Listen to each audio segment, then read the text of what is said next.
What is going on, guys? Welcome back. Commentary for you. Revisiting the discussion from yesterday, Aaron Rodgers' X Factor, where we talked about the gambler, that he can't be intercepted by AI defenders, and just so there's some clarification, after 5 completions of 5 yards or more.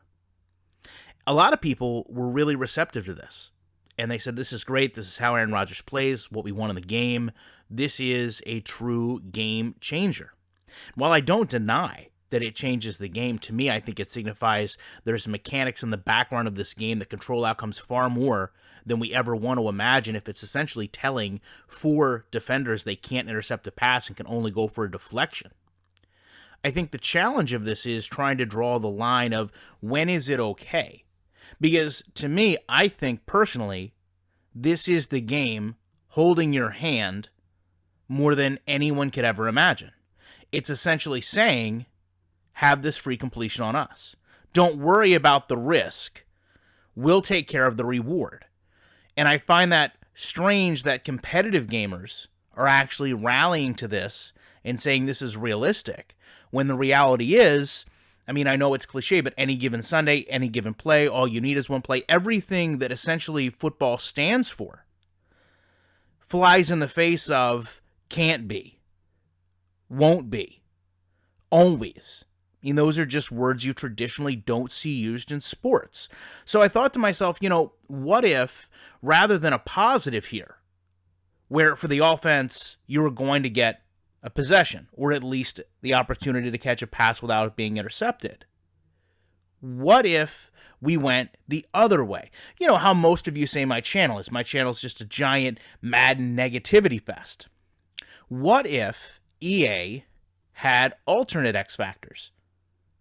Where essentially, let's say you take a player like Jarvis Landry, who dropped 11 passes last year, and you run an X factor on him where maybe after 20 completions, he's going to drop a pass. Or maybe after 15 passing plays, you don't throw to him, the next one he's going to drop. If you take that concept, I bet just about everyone would be against it. But the reality is, if you're going to have balance, true balance in a game, you have to have positives and negatives. You can't just have positive X factors. You also have to have kind of the negative X factor. And they've done this before. We talked about it not too long ago. They had players whose injuries changed how teams viewed them. How players' chemistry and morale changed how teams viewed them, signed them. That's an actual thing that happens. There are teams that look at receivers in terms of their drops and will not sign them. There are teams that look at players and say they take time off and will not sign them. Some of the greatest players in the game, for example, Randy Moss, will have teams, personnel, fans, coaches, whatever the case may be, look at them and say, hey, he was great, but he took plays off.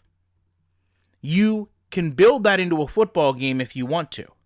Now, the players that have those traits are going to be extremely vocal and negative about it, I'm sure. But if you're going to have it one-sided to where you have a player that can no longer be intercepted by AI defenders because he met a requirement in game, then you need to have some type of balance to it. And I think that the balance to that, being the Jarvis Landry drops as an example, is something that no one would theoretically stand for, because it's so outlandish to say you're going to throw to a receiver, but he's not going to be able to catch the ball. And he's not going to be able to catch the ball because that's a realistic trait that player has. It's essentially the same thing they're doing now, just in a different packaging. So if you accept this and say that it's okay and say that it's sim, then essentially you have no other option but to accept that. Love to know what you guys think about this. Appreciate you checking it out. I will be back in the week with more commentary.